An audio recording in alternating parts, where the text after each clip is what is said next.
উন্নয়নের জন্য একটা নির্বাচিত সরকার দরকার।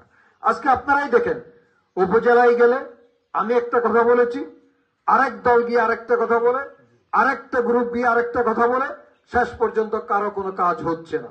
উপজেলা প্রশাসন, থানা প্রশাসনে যারা দায়িত্ব পালন করছে তারা তাদের ইচ্ছে মতো কাজ করতেছে এবং এটা করতে গিয়ে সাফার করতেছে সাধারণ জনগণ।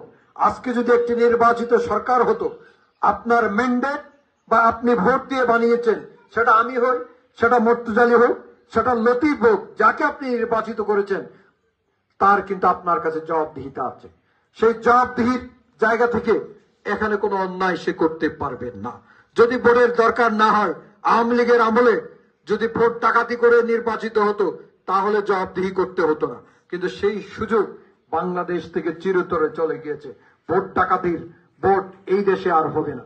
সেই কারণে আমরা বারবার বলি, আজকে আপনারা দেখেছেন যে সারা বাংলাদেশে কখনো ইস্কনের নাম দিয়ে, কখনো শ্রমিক আন্দোলনের নাম দিয়ে, কখনো গার্মেন্টস শ্রমিকের নাম দিয়ে, বিভিন্নভাবে কখনো যে আমাদের ব্যাটারি চালিত রিক্সা শ্রমিকের নাম দিয়ে, কখনো সরকারি স্বৈরাচারের দোসর যারা দীর্ঘ 17টি বছর বাংলাদেশে জগদ্দল পাথরের মতো বসে শেখ হাসিনাকে বিভিন্ন অপকর্মে সহযোগিতা করেছে, সেই ধরনের সরকারি কর্মকর্তা কর্মচারীরা আজকে সচিবালয় অচল করে দেওয়ার জন্য ষড়যন্ত্র করতেছে। তো এই সব থেকে যদি আমরা রেহাই পেতে চাই তাহলে আমাদেরকে অবশ্যই একটি গণতান্ত্রিক জনগণের ভোটে নির্বাচিত সরকার প্রতিষ্ঠিত করা আমাদের দরকার। আর সেই কারণে বিএনপি বারবার ভোটের কথা বলছে। জনগণের ভোটের মাধ্যমে বিএনপিকে ভোট দিলে বিএনপি আসবে, জামাত ইসলামীকে ভোট দিলে জামাত ইসলামী আসবে, নতুন একটা দল এনসিপি হয়েছে, এনসিপিকে জনগণ ভোট দিলে এনসিপি আসবে। আমাদের কোনো আপত্তি নেই, জনগণ যাকে ভোট দেয় সে সরকার গঠন করবে।